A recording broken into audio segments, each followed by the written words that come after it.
Good morning. I am Stephen Edholm from SkillCult.com and YouTube.com/SkillCult, and today we're reviewing this axe.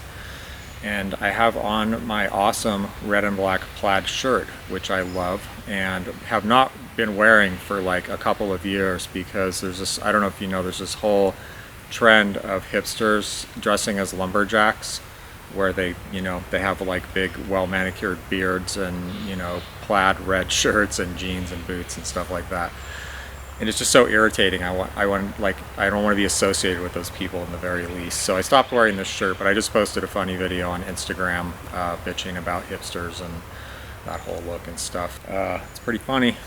Anyway, let's get to this axe. I'm reviewing this axe today. It's the Council Tool 28-inch 2¼ pound boys axe. And I like it. That's the short version, but we're going to talk about the things I do and don't like about it. I mean, there's a few things, and the changes I made and the changes I think need to be made. And as you can see, I've used this quite a bit. I've probably cut a third of a cord of wood with that, and that's everything from falling to limbing, bucking, and splitting. So yeah, I mean, I put it through the paces, and people are telling me that I should, recommend axes and have like an Amazon store. And I actually did start an Amazon store last night, but this is the only axe in it. And that's because I'm not going to go recommend something that I haven't used or, have only gone out for 10 or 20 minutes and say, look, I got this axe, here I am taking it out of the box and hack. I just don't feel comfortable doing that. And I really wanted to put this through the paces and before I had much to say about it. Here we are at the end of whatever amount of time, but it's not the time, it's the use. And it's seen significant use. Unfortunately, the handle's cracked, and I'll tell you why that happened, but it's no fault of the handle. Let's start with the handle. So the handle grain is excellent. It's totally vertical. It runs all the way through the handle. It doesn't run out this way, and it doesn't run out this way. It's just straight. It's just a great handle. It's very dense, white hickory, beautiful. It came with a varnish. This was an especially bad varnish. I don't know what the deal was, but it would like grip and then slip suddenly. I don't know, it was super weird. So that has to be scraped off. I also thinned the handle quite a bit. Now that's not necessary. It came out usable the way it was, much better than a lot of axe handles are now. And I would just encourage Council Tool not to pursue the trend of thicker and thicker handles. I think their handles are great, and I thinned it down though. I took quite a bit off of it. I took a lot off this way and a lot off this way. It just feels great to use. So, but that's totally unnecessary, and I'm not recommending that you thin it down. I'm just saying that I did. I like the handle design because it comes straight out of the eye in a straight line, and then it goes straight all the way to almost the middle, and then it slowly dips down. It's not super curved, and theoretically at least, that means that these fibers are more intact than if they kind of came out and there was like more of a swell here. I don't know how much that really makes a difference, but it feels good to me to have it do that, and I just think this handle design is great. And it's pretty comfortable. I was able to, be pretty accurate with it right out of the box. I just felt like everything was pretty much there. The balance is very nice, as you can see. It's almost flat, and I'm not sure why most axe manufacturers can't make axes like that. I mean, it doesn't even have really any curve here, and it's still pretty much, I did change this here by taking a rasp and just flattening this off a little bit, so it was more of like a flat spot up here because it came up a little ridgy and a little high. So I wanted to scoop that in, and I probably, if I didn't break this handle, I'd take it further back about 3/8 of an inch or 1/2 an inch back in here just to get that little bit of extra length on the handle. I do not like this aluminum wedge. There's a big fat aluminum wedge in here, and that just leaves you a few options if you want to, keep wedging the handle. Pretty much right away it started coming just a little bit loose, and I wanted to wedge it. So instead of being smart and trying to get this wedge out first and replace it with a wooden wedge, I just drove a metal wedge in here, and the only one I had was like pretty big, and I jammed it in there, and it actually tilted the head. It made the head crooked, and now I can't get either one of them out. And the aluminum is so soft that I thought it'd be easy to get out, but once I got a cold chisel under there and started prying, the aluminum just crumbles, so that didn't work. So I would suggest doing whatever you can to get that thing out, even if it means jumping the head on an extra 1/8 of an inch to get a purchase on that and start to get it out somehow. Replace it with a wooden wedge. And then you have more options. You can cross wedge it, you can fit a lot more steel wedges in there if it eventually becomes really loose. Because it's not a matter of if, it's a matter of when. You know, the thing's going to come loose, and then what are you going to do about it? One other thing is that when they press this on in the factory, it leaves like a little cut rim here, so there's about a 32nd of an inch groove, I would say, all the way around the entire head. And I never did get around to whittling that down, but it should definitely be whittled down so that there's a smooth transition into the eye. If you were to take the aluminum wedge out, which I would recommend, I would take the head off, take a file and round off the inner edge down here, and then just fit it really carefully back on and make sure there's a smooth transition and there's no like sharp edge there for the axe to push against, because I think that just makes it more likely to cut the fibers of the wood and break the handle right here. Let's talk about the bit. It came well aligned. Again, you know, I bent it by putting this wedge in, but it was well aligned and it's not bad now, it's fine. They took, you know, just a real rough grinder and ground a lot back in here in this kind of like hollow area and all the way down the bit. So it's real rough, and that's fine. I mean, I expect that from a budget axe, and you should expect to have to do some work. I probably spent about an hour or more. I didn't really pay attention, but something like that. With a file, getting this profiled how I wanted, and then, you know, like grinding it with a stone to kind of polish it up a little bit.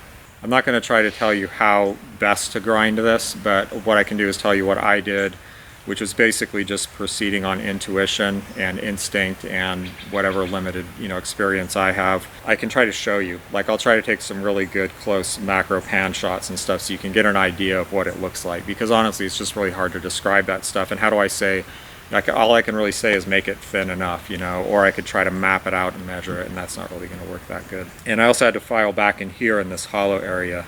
So the axe comes hollow ground. There's a pretty good hollow back here, and it starts maybe about an inch back. And that's better to me than like some of these Scandinavian axes. The hollow starts right away, like a ½ inch or 3/4 of an inch behind the edge, and right away it dips off. So that doesn't leave you a lot of options for shaping the bit. What I did is I followed Krebs and Kephart. These are two, you know, authors from the 20th century that talked about woodcraft and axes and stuff, and they both said, one was probably copying the other, but they said to put the thickest part of the axe right here, 1/3 of the way down from the toe and back a little ways. So that's what I did, and I've done that on 2 axes now, and I'm just still, you know, getting a feel for that as a baseline. But what I can say is this cuts really well now. It cuts very nicely. As far as sticking, I mean, it sticks quite a bit, but I don't feel like, in most woods, I don't feel like it's a huge effort or that it's adding up or I'm getting really tired of pulling the axe out of the cut all the time. I mean, there's a difference between a little bit of sticking and just, yeah, feeling like that, like you're really getting tired of it, and you start noticing it after, you know, 20 or 30 minutes. So yeah, it cuts great, holds an edge fine. Supposedly there's 3 versions of this axe. Well, there are 3 versions. There's this basic model, there's a Forest Service model that's about $60 to $70, and then there's the Velvet Cut model, which I think is 90 something or over 100, I'm not sure. And supposedly they're all different steels and different grades and quality. I think for most people this one is probably just fine, as long as you get a good specimen, you know, that's hung straight and has a good handle. There's a lot of discussion about steel, and I don't even know anything about steel. Like, if you tell me steel numbers, I'm just like, huh? Like, I don't know. But I can tell you that I just don't think it's a huge factor in getting work done. And if you're thinking about paying an extra $60 to $80 for the same axe to get a better steel, I don't think so. I don't think so at all. For instance, last year I used a very soft Swedish axe, the softest axe I've ever owned or used. And I knew it was soft right away because I took a file to it, but I thought, you know, well, let's just try it out. So I made a handle and I used it to cut a bunch of wood, I think probably over a ½ cord, and it was fine. You know, I sharpened it and dressed it up a little bit more often. I could definitely tell, like, just a little bit, but my guess is if you took that same axe in a harder steel and a better steel and all that, and, you know, if I could use that same axe for the same work, I just don't think I would outperform myself with a little bit harder axe. Not that it's not nice to have tools that are made with the best stuff and maybe would have a little bit of an edge, so to speak. in holding an edge for longer, but I'm just saying that I don't think it's like super important, and if you're just talking about getting work done. So the nice thing about this axe is it's cheap. It's $42 on Amazon right now. I paid $38 on Amazon just a little while ago, or $37, and I've seen it as little as $35 shipped on the internet, so you can shop around and see what you can find it for. But at that price, it's like, go to town on this thing and use it hard and file it and experiment and just not worry about it. I think the last thing that beginning axe users should do is go spend a bunch of money on the best axe and keep, like, reading forums and getting caught up in all this debate about, like, oh, well, I'm just going to get the next best one up. I mean, I think a lot of people have been there, I've been there, where you get into something like that and you just go down this rabbit hole, and pretty soon you've talked yourself into buying this like super expensive axe. But this I don't have to worry about. I don't worry about this thing at all, and I can do anything I want to it. I can modify it and not worry about any resale value. I'm not afraid to just take a rasp to the handle and a file to the head and just go for it. So I really think that's a much better approach for people who are just getting started. And the reason I say that is because part of the reason I got this was to assess it as a possible beginner axe for people that wanted to do the cordwood challenge but maybe didn't have a good axe and wanted to get something that was reasonably close to usable out of the box. Well, like I said, you're going to spend a lot of time. It took me an hour to file this, and I'm pretty experienced with a file, so it's going to take a while to get the thing in order and all that.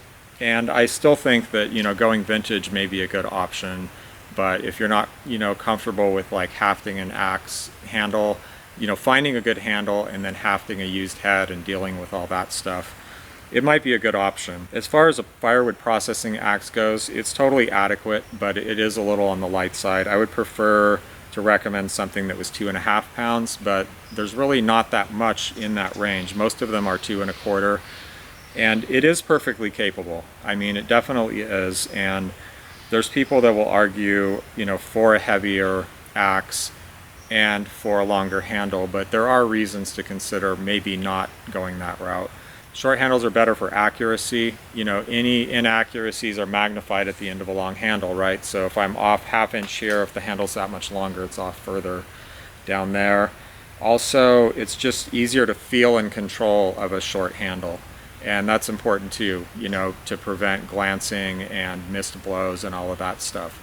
It can feel pretty awkward to use a really long-handled, and especially long-handled and heavy axe. The downsides to a short light axe I see as follows. So one is the often mentioned fact that the short handle is more likely to cut you. So if I swing like this and I miss, that's going to go right into my foot.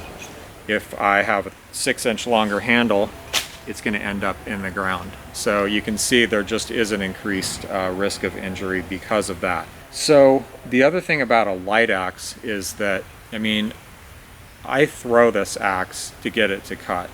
And with a heavy axe, you can kind of drop it more and let the weight do the work and just give it a little bit of a push, right? If you watch the videos that Tim Springston did of him doing his cordwood challenge, and he's using, I think, 4+ pound axes, like 4.25, something like that. And you can tell that he's just kind of dropping them and just giving them a little push and they just cut, just like that.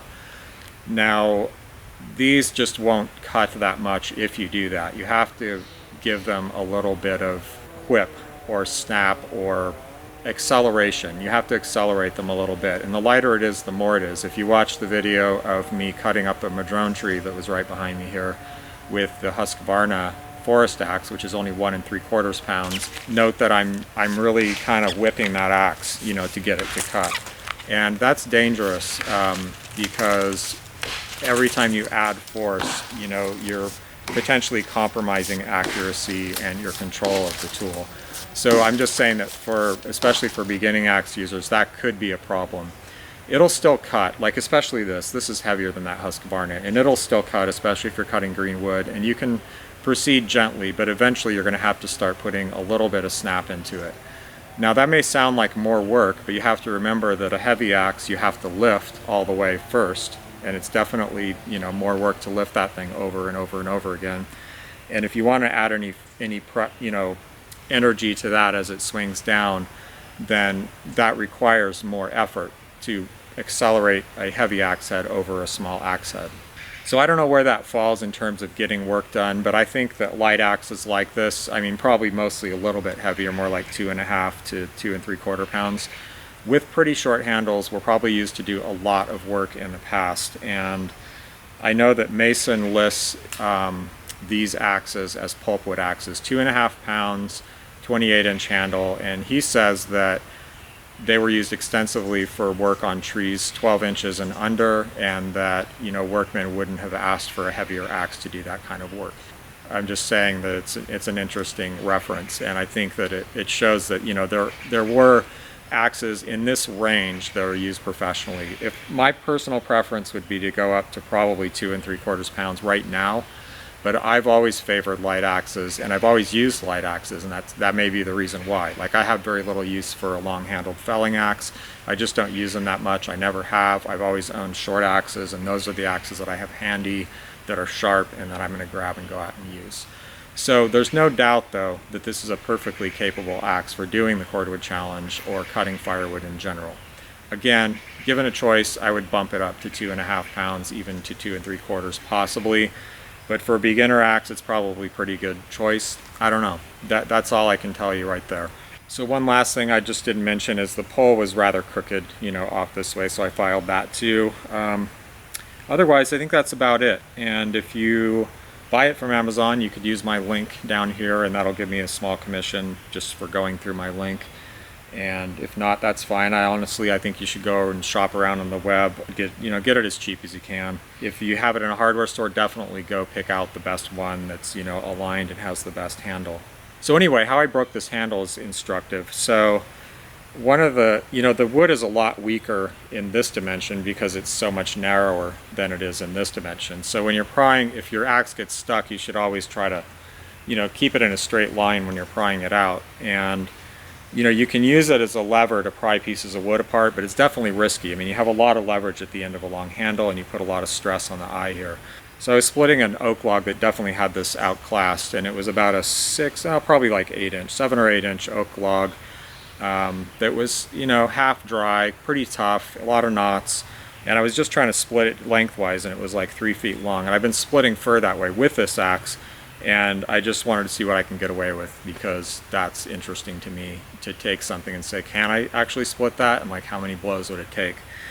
So anyway, I was getting close to the point of giving up because I was trying to follow this crack and it just wasn't cracking. And I hit it kind of at an angle so that like the log was this way and the handle was slightly this way.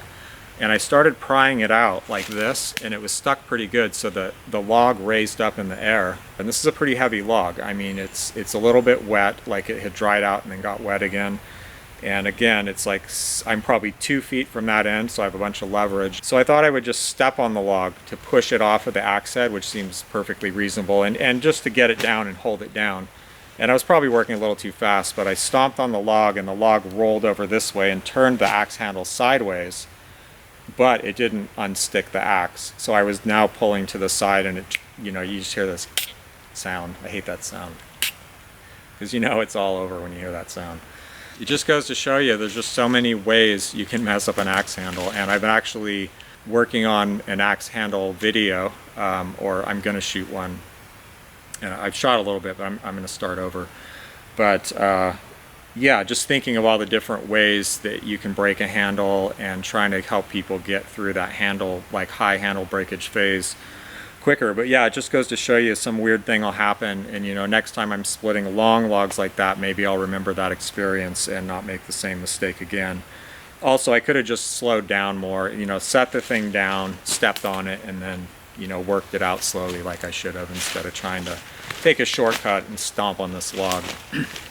But the whole mechanics of it I just didn't foresee it happening.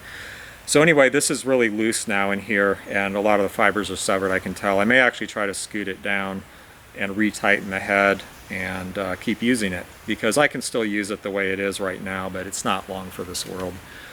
Anyway, I like the axe a lot, and I love the handle on this one, and I can recommend it, you know, obviously with reservations, and I'm not entirely sure it's the best axe for anybody, but I really enjoyed using it. I probably will just move on to a different axe now. I might try to buy something else to review, or just have something up that I have already. But it was nice to use this, and I like reviewing things like this, you know, where I actually like get the thing in really good working order and test it out and make sure everything's cool, and then I can say, yeah, well, this is what's up.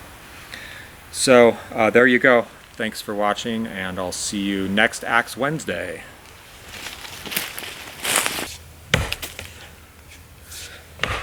And that's it. It's set up. All I have to do is adhere to that geometry, and as soon as I get off, it's going to start screwing me up, right? Let's say I miss and I hit out here. Fine, ignore it. It didn't happen. Just go back and hit it in that cut again.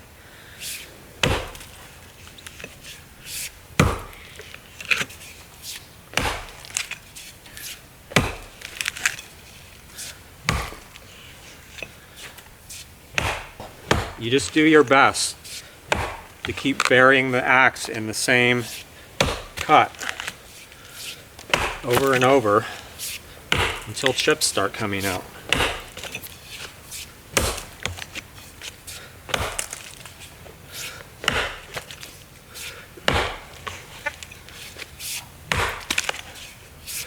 Not this fucking 8-minute. Sorry. Ah.